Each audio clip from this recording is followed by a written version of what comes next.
గవర్నమెంట్లో ముఖ్యమంత్రిగా చంద్రబాబు నాయుడు గారు, అలాగే మనకి డిప్యూటీ సీఎంగా పవన్ కళ్యాణ్ ఉన్నారో, ఈ రాష్ట్ర మంత్రి అచ్చెన్నాయుడు ఉన్నారో, మరి వారి దృష్టికి మనం వెళ్ళి తీసుకెళ్తే పరిష్కారం అవుతుంది తప్ప లేకపోతే మనకు మనుగడే ఉండదు. అసలు వారి దృష్టికి ఇవన్నీ వెళ్ళలేదని చెప్పి ఎప్పుడైతే వీళ్ళందరూ చెప్పారో, మరి రేపు జూన్ 10వ తారీఖు మంగళవారం నాడు మనం మరి చెలో అమరావతి పిలిపించి వారిని కలుద్దామని చెప్పారు.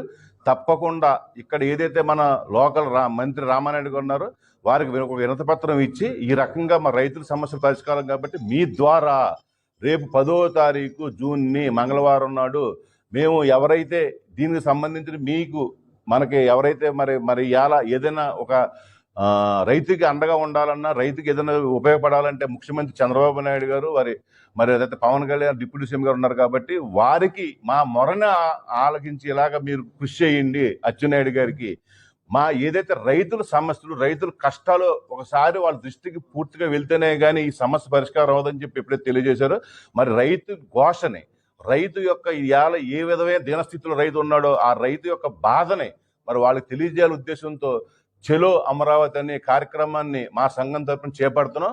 10వ తారీఖు మరి ఉదయం ఇక్కడే అందరం కూడా మరి మన సంఘం ఆఫీస్ దగ్గర అందరం కూడా ఇక్కడ సమావేశమయ్యి ఎవరు ఏ రకంగా కానీ మోటార్ సైకిలా, ట్రాక్టర్లా, లారీలతోన, బస్సులు అనేది అయ్యాల మేము కార్యాచరణ రూపొందిస్తాం.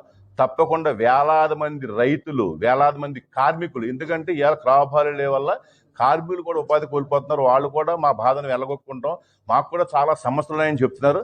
అందుచేత మీ అందరం కూడా మా మొరని వారు వినిపించడానికి, మా ఘోషని వారు చెప్పడానికి మరి మీ అందరం కూడా సమాయత్తం వెళ్ళాలని చెప్పి ఇవాళ ఏకగ్రీవంగా తీర్మానించాం. మరి దానికి మీరందరూ కూడా, ఎందుకంటే మొన్న కూడా మేము ఒక కార్యక్రమం చేపడితే మీ మీడియా బాగా సహకరించి మరి మాకు ఏదైతే ఊపుని రైతుకి మీరు అండగా నిలబడ్డారు. మీడియా కూడా మీరందరూ కూడా ఈ పర్టికులర్గా ఆకలేదు ఇలా ఈ ఇబ్బందులు ఉన్నారు కాబట్టి మీ మీడియా అందరూ కూడా సహకరించాలని చెప్పి ఈ కార్యక్రమం సక్సెస్ఫుల్ జరగడానికి అందరూ కూడా ప్రతి ఒక్కరు కూడా సహకరించాలని, అలాగే భవిష్యత్తులో మరిన్ని రైతుకు మేలు జరిగే విధంగా చేయించుకోవడానికి అందరూ కూడా మాకు సహకరించాలని చెప్పి కోరుకుంటున్నాను.